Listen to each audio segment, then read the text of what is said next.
Hello, everybody, and welcome to Commodity Culture, where our goal is to make you a better investor in the commodities sector. My name is Jesse Day, and on this episode, I'm joined by Jesse Felder, a veteran of the finance industry, former hedge fund manager, and founder of Felder Investment Research. We're going to get his take on what he sees as an epic bubble in the broad market. When is it set to burst? Along with his thoughts on the gold and silver markets, whether oil and gas are presenting an opportunity for contrarian investors, his take on the current geopolitical landscape, and so much more. So strap yourselves in for my conversation with Jesse Felder. Jesse Felder, great to have you on the program. I want to start today's conversation with a broad question, the same question I ask all my guests to get an idea of where their head's at the beginning of our interview, and that is, what are the main themes and trends you're currently watching when it comes to markets and the economy that you think investors should be paying attention to right now? Well, I think it's really interesting the spot that we're in the economy right now. I think we've come to the point where markets have fully priced in a soft landing, and that is inflation comes back to the Fed's target of 2%, and the economy manages to avoid a recession. Right? We saw in the B of A survey this week that the investment managers anticipating or worried about a hard landing in the economy is essentially non-existent. Nobody's worried about that risk anymore. And I think the risk of resurging inflation has also been kind of written off. And we've had this kind of mission accomplished moment this year where, people believe that, we're going to achieve this soft landing. I think both sides of that soft landing thesis are just starting to come into question. I think that's why we're seeing the rising volatility in the market this week. Is there signs that inflation maybe isn't going to come back to the Fed's target? And Jay Powell acknowledged that in the press conference yesterday when he said that there were a number of participants that revised their expectations for inflation next year higher. And I think there's plenty of evidence to kind of point to why that's likely to be the case. And if you think that inflation is going to head closer to 2.5% to 3% next year, is a problem for that side of the soft landing narrative. At the same time, there are signs that the economy is weakening. If you look at the inside of the stock market, to quote Stan Druckenmiller, those economically most sensitive sectors and their relative performance. We've seen, the materials sector get hammered lately. We've seen the home builders get hammered lately.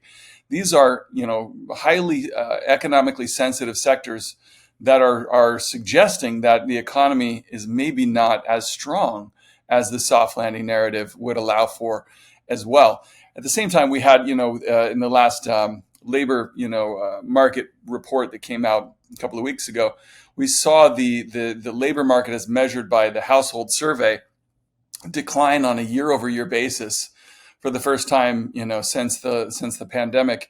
And typically, when you see that household survey decline year over year, you're typically already in recession. So there are signs in the labor market. There's signs from, like I said, these economically sensitive sectors that the economy is weakening at the same time inflation is potentially taking off again.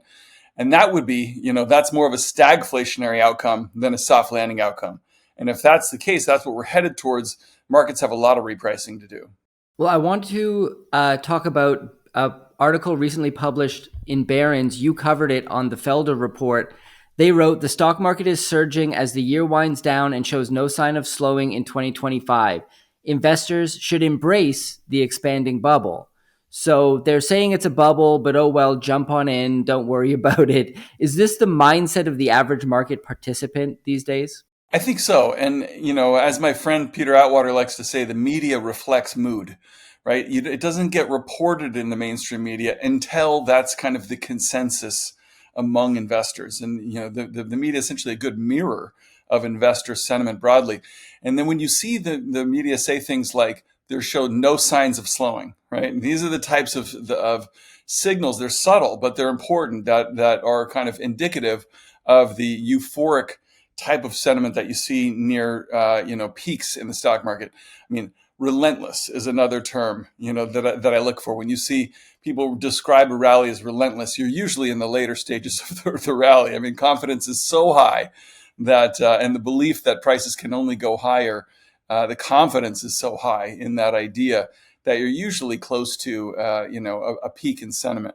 I think the fact that Barron's, which has a really good track record of these types of cover stories being good contrarian indicators, when they say, yeah, it's a bubble, but you should embrace it, it's probably a pretty loud warning signal for investors. Hey guys, just a quick break to hear from today's sponsor, ARC Silver Gold Osmium.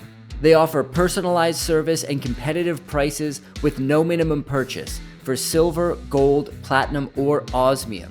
Here's just some of the comments left on this YouTube channel about ARC SGO and owner Ian Everard. Have bought from ARC, good source and price. I cannot say enough good about Ian and his company. He is the most honest individual I could find in order to buy precious metals. If you are looking to buy precious metals, I recommend Ian at ARC Silver. He is a straight shooter. So go to arcsgo.com and contact Ian Everard today at 307-264-9441 or by email at ian@arcsgo.com, and make sure to tell him that Commodity Culture sent you. Yeah, that makes perfect sense. I want to circle back to what you were talking about when it came to the Fed meeting, cutting 25 basis points, but saying that inflation, the picture was no longer clear to them. I don't think it ever was. Fed speak seems to be an art within itself, almost a tool of misdirection.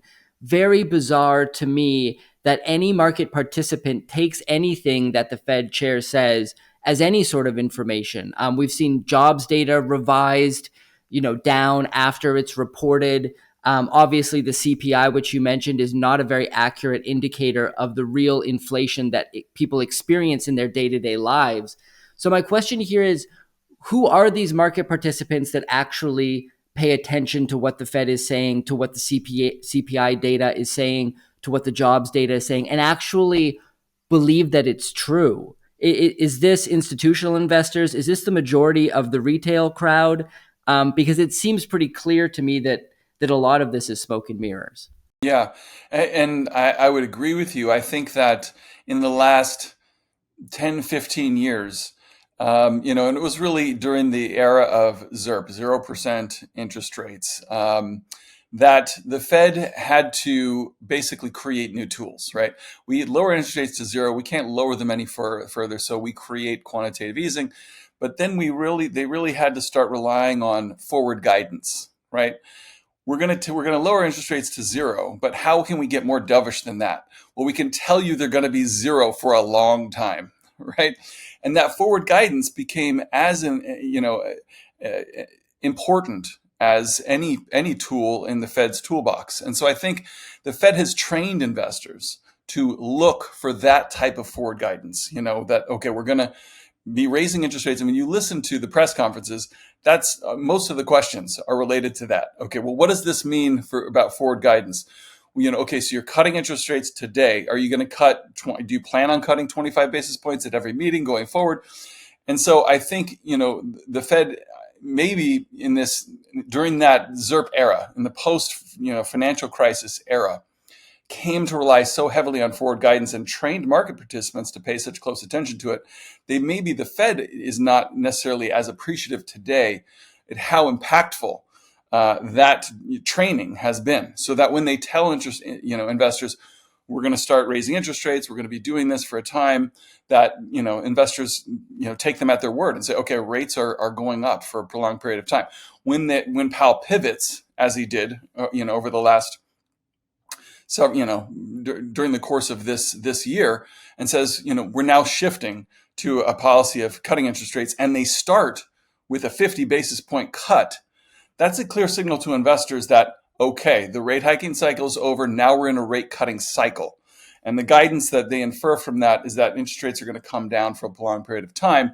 I think what Jay Powell did, was forced to by the participants on the FOMC this week, was, okay, we need to somehow rein in this idea that investors have gotten that we're going to continue cutting interest rates, basically 25 basis points at every meeting, or at least 100 basis points next year. And so that was really, I think, what investors took as being hawkish this week, was the fact that, okay, the forward guidance has shifted dramatically from dovish to not so dovish, and potentially even a hawkish form of forward guidance. As I said, I think that's maybe one of the most important tools in the Fed's toolbox right now, and it's probably a bad idea, right? The Fed really should probably just, they say we're data dependent, so really there shouldn't be any forward guidance at all. I mean, basically what they should be saying is we're flying blind, we're not giving you any forward guidance, good luck. And I think that's kind of what J-PAL is trying to do, which the markets are really unhappy about. You've trained us for 15 years to expect forward guidance. Now you're not going to give it to us, and it's it's an unhappy outcome for all these market watchers who want the Fed to tell them where things are headed. You've been ringing the alarm a little bit recently regarding insider selling at a very high rate. Is this an indicator that management at these companies believes markets are overvalued right now? Could there be another explanation? Could it just be a coincidence? Obviously, this is one indicator among many of a market bubble. Break down what you're seeing when it comes to insider selling. Yeah, well, it's not just selling. It's selling is elevated, and there's been a pronounced lack of buying. Insider buying, excuse me, insider buying has fallen to literally the lowest levels of the past decade. I have data that goes back to 2012 that I'm looking at, and we haven't seen this little amount of buying at any time in over that span. And I'm looking at total dollar value buying relative to kind of market cap to kind of normalize that. So it's not just insiders selling, and I would point out that the insider selling is concentrated among these big tech names. Jeff Bezos, for example, has sold about $13 billion worth of stock this year. He's been a particularly good timer, right? The last time he sold, I think, 8 or 10 billion was in late 2021, right before that 22 sell-off. And, we've seen NVIDIA insiders sell over $1 billion worth of stock. And more lately, we've seen Palantir insiders selling pretty heavily. So I think it's a message of, yes, valuations are high, but really the one of the greatest, I think, utilities of this kind of sell to buy ratio, which is really the thing that I look at. It's this dollar value of selling to the dollar value of buying, and that ratio is about as elevated as it's ever gotten.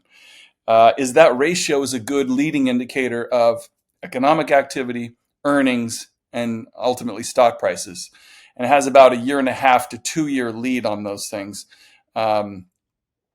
So the elevated ratio essentially is corporate America's way in aggregate of telling you economy is likely to disappoint next year.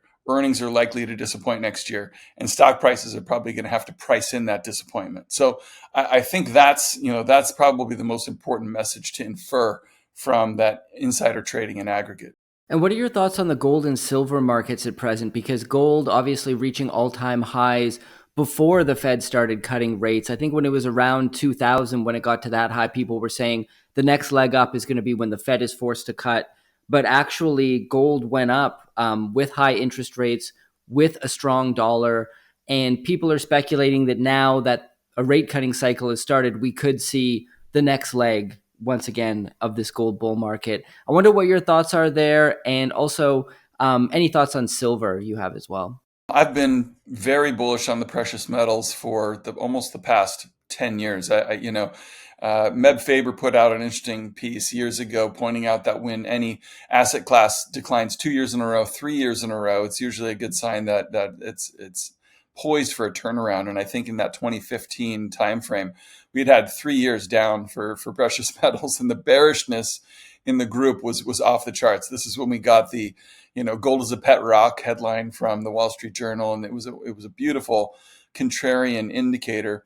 I think that was a really important secular bottom. We're in a secular bull market for the precious metals and for commodities more broadly. I think in the short run, I'm a little more cautious towards precious metals. I think, just from a technical standpoint, this move that we've had over the past, year and a half, was kind of clearly pointed out by the technicals. We had a nice move higher and then a sideways, essentially consolidation pattern from that, over the past 3 years before gold price broke out again. And we've hit that projected target higher in the gold price, which is also very closely mirrored to the last rate cutting cycle. So from a monetary policy cycle, I think we're kind of, likely in another consolidation period. I think sentiment has also got a little too extended. Nowhere near, the type of thing that would suggest the bull market is over, right? I don't think investors have really embraced precious metals anywhere near in the way that they will by the time the bull market is over. But in the short run, we saw things like in the Commitment to Traders report, managed money positions got extremely long, commercial traders got extremely net short. Those are the types of things from a sentiment standpoint that kind of get me cautious in the short run. So I think from a precious metal standpoint, we are in kind of a consolidation period, and that's probably another healthy type of move that you'd like to see. When something moves sideways, as a consolidation, I think it's a very healthy thing, and to kind of work off that overbought condition by just making investors lose interest in it. And I think that's, hopefully we're in that type of a period with precious metals right now. But generally, I think we're in a bull market for commodities, more broadly speaking, and it might be time for some of the other commodities to take the lead in the next leg up in the bull market. I want to touch on some of those commodities in a moment, but first I'm wondering if you're watching the gold mining sector, because there's been a decent discrepancy between the price of gold and the miners. I mean, gold is up slightly on the day and all of the mining stocks are down, just as an example. This seems to be a pretty common trend.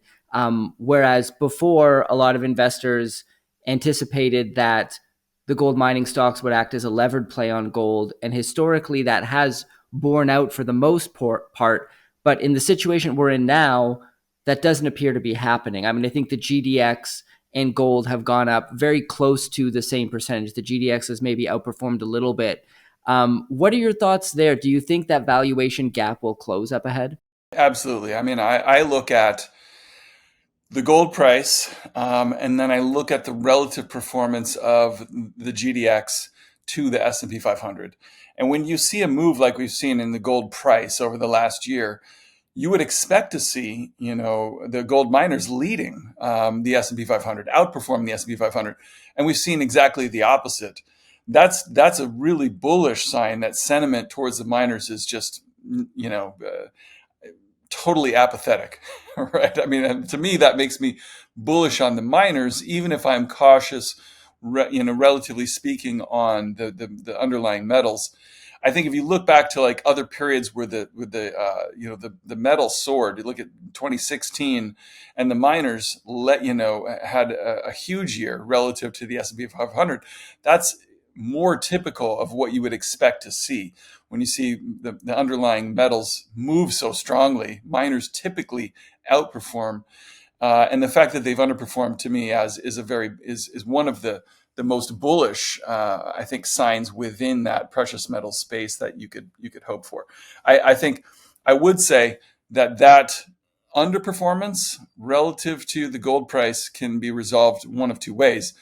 Either as the miners outperform the S&P 500, as they both rise in the future, or you get a reversal lower in the S&P 500 that makes the miners outperform during a down cycle. And I think that's probably more likely. Another sector that is seemingly being left behind by a lot of investors is the oil and gas sector. There's the whole narrative out there that we're moving away from hydrocarbons and towards a new era of electrification.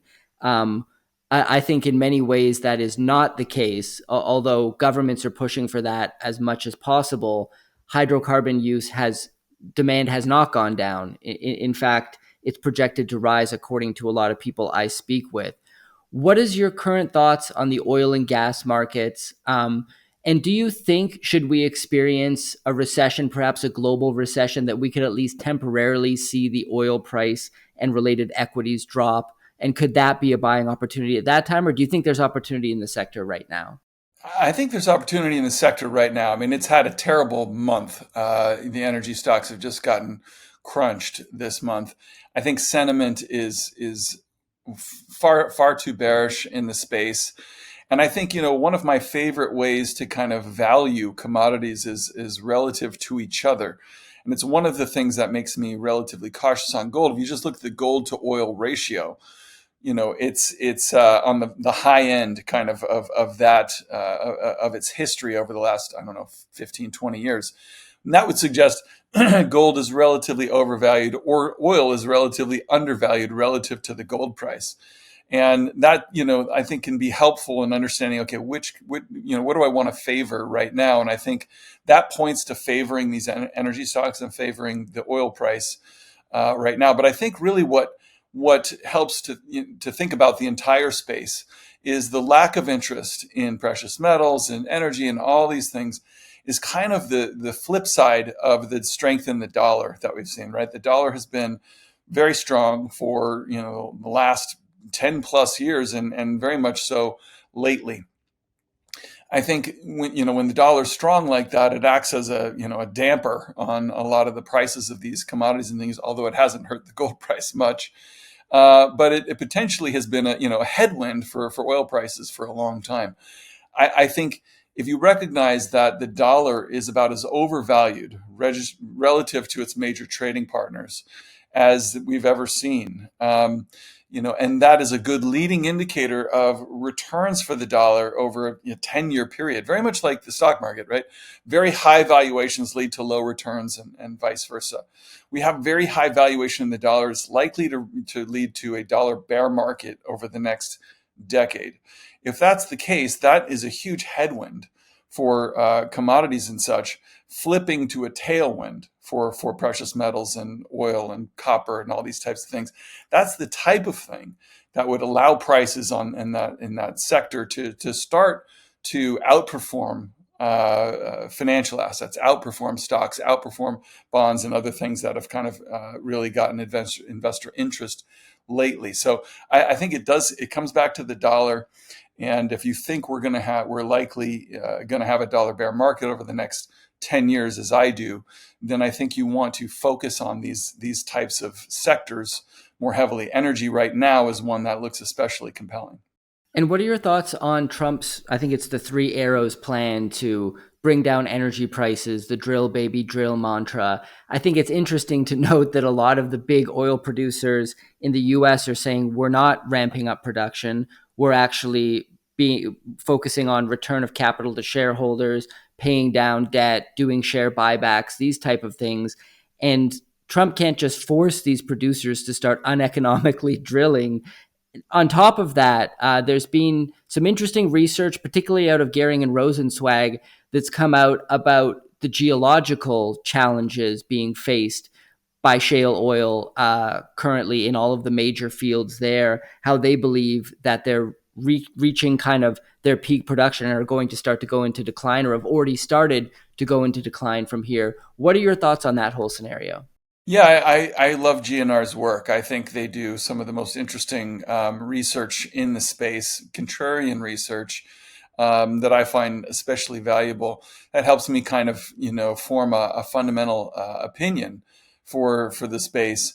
I do think that, yes, the supply-demand dynamic in the space is probably more bullish than people really give it credit for. You look at, oil inventories today are about, they're bouncing on the bottom of the 5-year average. We don't really have, much in the way of inventories right now. At the same time, demand is, hitting record highs. And so the supply-demand dynamic, I think, is very bullish. And then you take into account things like the reshoring of manufacturing and production and things that, these are some of the main priorities, not just of the Trump administration, but also of the Biden administration. This is a bipartisan thing that we really need to deglobalize. We need to undo a lot of what we did over the last 30 years of shipping production overseas for, national security concerns, but also for, just for the health of our economy, right? We hollowed out the middle class by shipping a lot of these good jobs overseas, and it's created a lot of the political problems, the rise of populism and things that we've seen is the fact that real wages have been so stagnant for so long. And so, the reshoring of production is another, factor that I think is very bullish for just commodities generally, but especially the energy space. And then you look at too the massive build out of AI infrastructure in terms of data centers and these things, and it's going to require. I mean, it's going to be hugely intensive in terms of all these types of materials, but especially in terms of energy. And the easiest way to ramp up that energy production is through natural gas fired plants. And so I think that there's just so much. It's astounding to me that the sentiment is so bearish to the space towards the space when the fundamentals continue to get more and more bullish. And I think that's an opportunity. I would just point out too, this is the only area of insider buying that I've seen basically at all this year. Is you've had at least a trio of billionaires that I've been following that have been investing pretty heavily in the space. Really, until the middle of the year, we saw Warren Buffett, Berkshire Hathaway, continuing to load up on Occidental Petroleum. I think Berkshire has, there's about a 3% allocation to energy in the S&P 500. I think Buffett's closer to 20.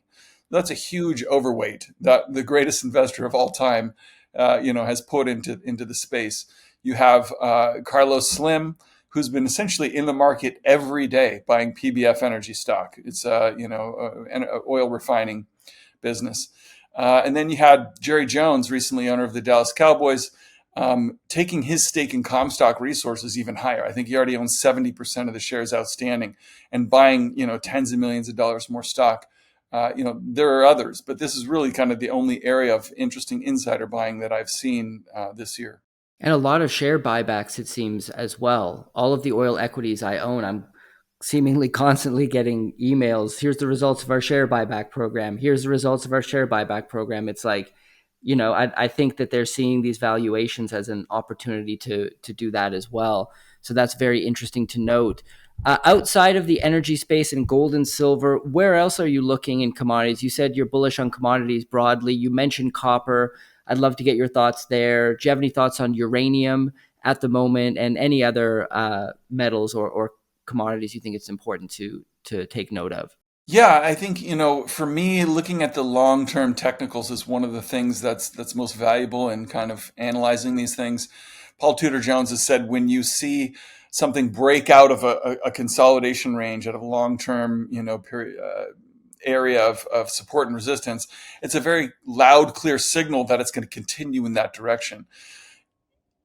I think it's important to kind of not lose sight of what we've witnessed over the last several years. We had this downtrend for interest rates.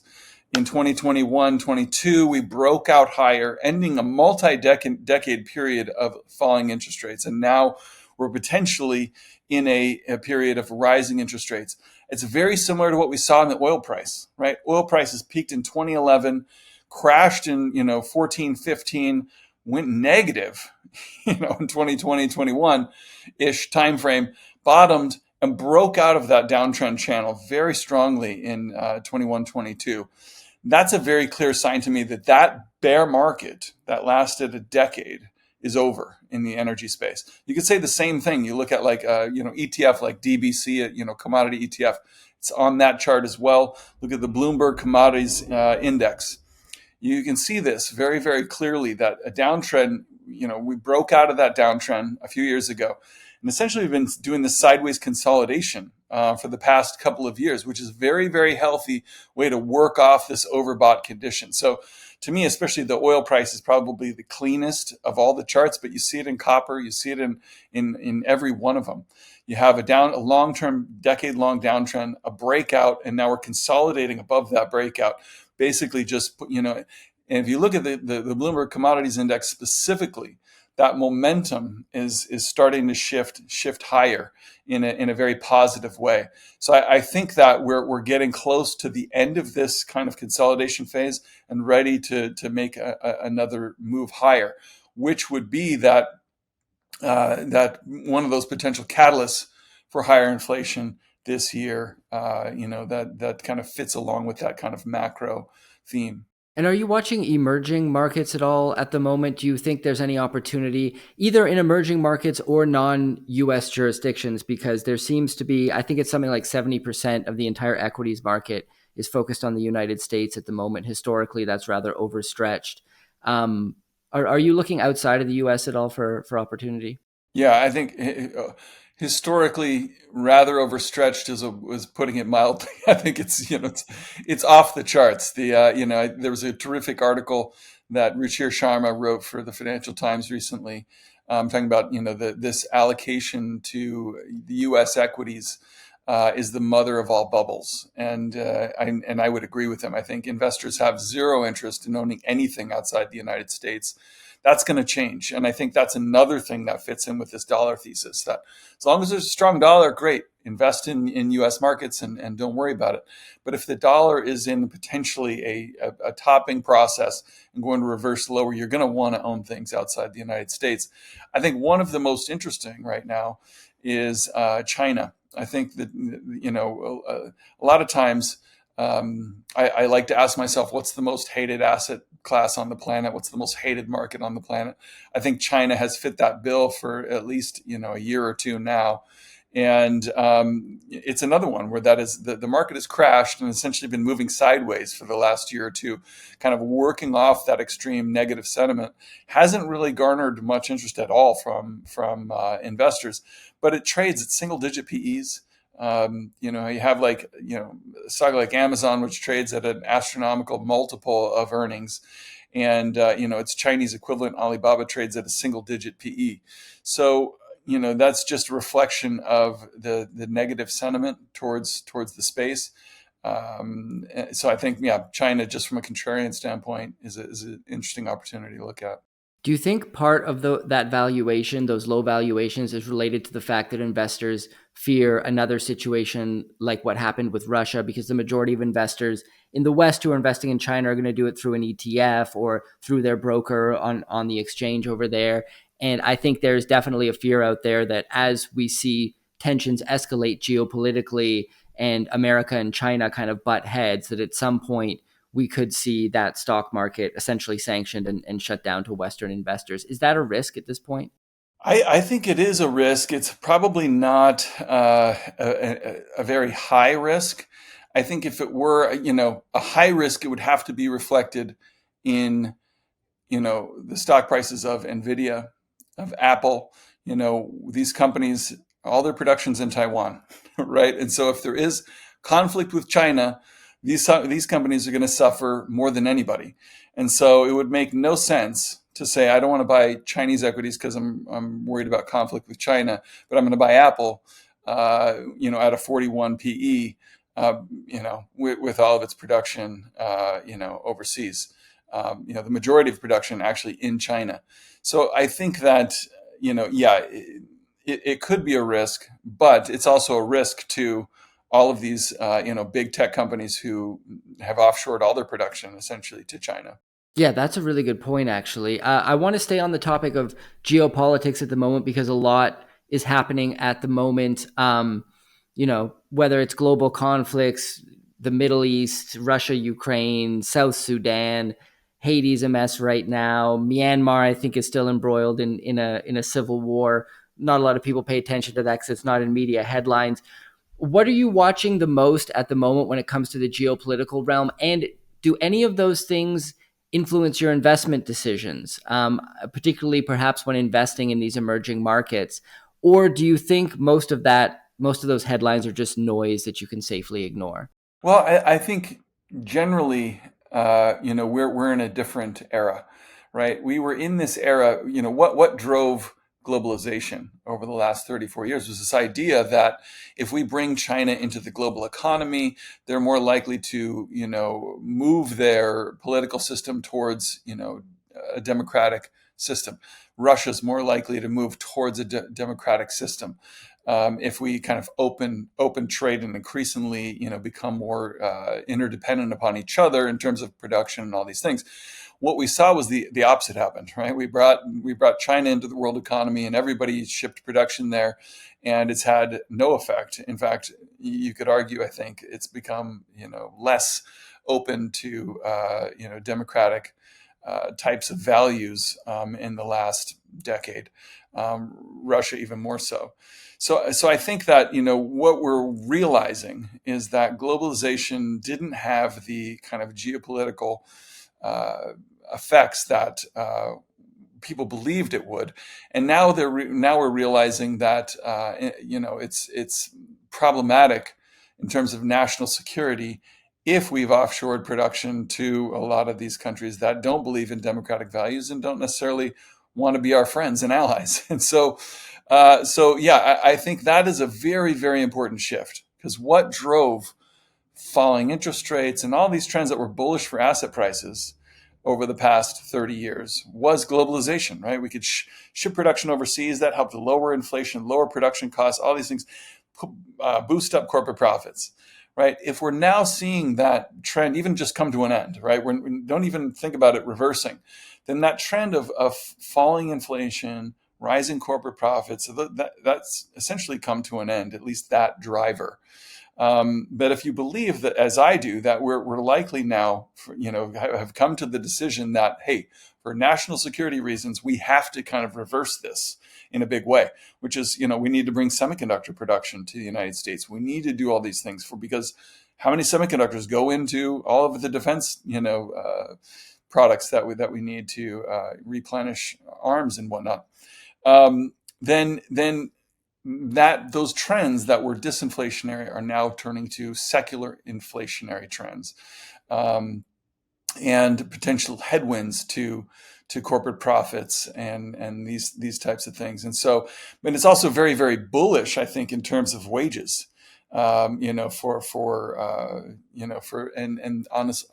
for inflation in that regard as well. So I think that secular shift is probably the most underappreciated thing that's happened in the last 5 years, and because it has huge ramifications for the economy, for asset prices, what type of assets you want to own in this environment versus over the last 10 years, 20 years, 30 years. It's a new world that we live in. And so I think, yes, it's very important to pay attention to these things, but from the standpoint of this is a different world that we're in today. It looks a lot different than what we got used to over the last 30 years. Well, Jesse, this has been a fantastic conversation. Tell us about the Felder report, where people can find it, what it is you do there. If there's anywhere else you want to direct people online, feel free. Yeah, it's thefelderreport.com. It's a blog I started actually in 2005, kind of towards the end of the housing bubble. I just need an outlet to talk about some of the amazing things that were going on in terms of residential real estate at the time. And it evolved into a research product. So I still write a weekly blog post highlighting some of the things you mentioned, just interesting charts and articles I find during the week. But I also write a premium market comment on a weekly basis, put out a chart book once a week, and select trade ideas. So individual stocks and things that I'm looking at that have compelling insider profiles or whatnot. So I'm also active on X, just at Jesse Felder, and Blue Sky, just the same. Great. Well, I'll put links to the Felder report as well as your profiles on X and Blue Sky in the description below. Thank you once again for coming on, Jesse, and sharing your knowledge with the audience. It was a pleasure, Jesse. Thanks for having me. And thank you for joining us today. This episode is brought to you by ARC Silver Gold Osmium. For all your precious metals needs, head to arcsgo.com and contact owner Ian Everard today at 307-264-9441 or by email at ian@arcsgo.com, and make sure to tell him that Commodity Culture sent you. And I'll see you guys in the next episode. Commodity Culture is a series on commodities and natural resources. If you would like to see more, be sure to subscribe and hit the bell notification so you're always up to date with the latest episodes.